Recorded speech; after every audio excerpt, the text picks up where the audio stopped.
Hello, today I'm going to be talking about a trip that I've just come back from. I went to the Netherlands. Now, some of you may be aware I'm a military historian. I'm very interested also linking tourism with military history, because I think that's one of the biggest applications of military history, if you like. And I went to see the locations of the battles of the Market Garden operation.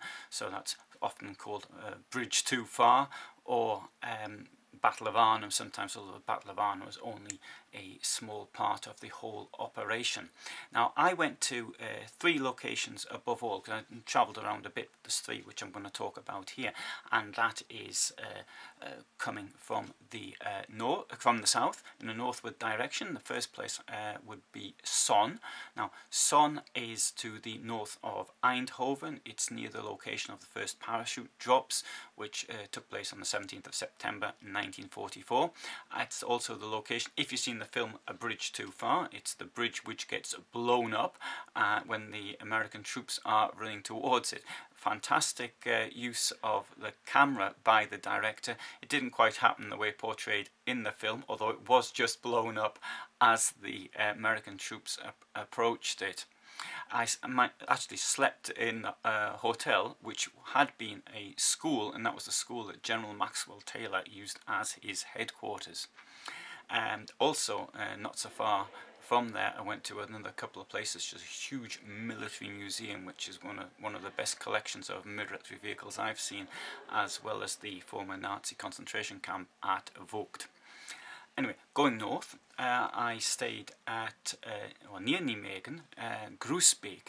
At the Groesbeek Heights, location of where Americans landed, paratroopers General Gavin, and Nijmegen was the bridge that they failed to capture on the first day. And I'm going to talk about that in more detail in other films. For the moment, I just want to talk a little bit about what happened there and what can be seen there.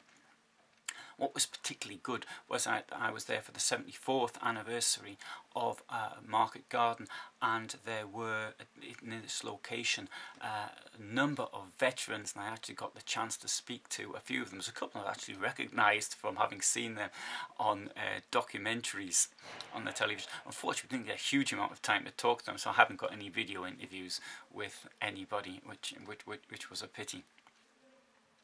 Now, what happened was at Groesbeek, the Americans landed, but they actually put down the, in order of importance, what had prioritisation, the bridge at Nijmegen was put to last, although they did capture a very large bridge in a place called Graaf, G-R-A-V, Grave, is written, and what happened in Nijmegen was there was a crossing in boats. They weren't even assault boats, they were boats from a British pontoon squad, things which are just meant to help with the construction of pontoon bridges. They got across them without paddles, using their rifles. It's very well shown in the film A Bridge Too Far, and that part of the film is, as far as I understand, absolutely accurate.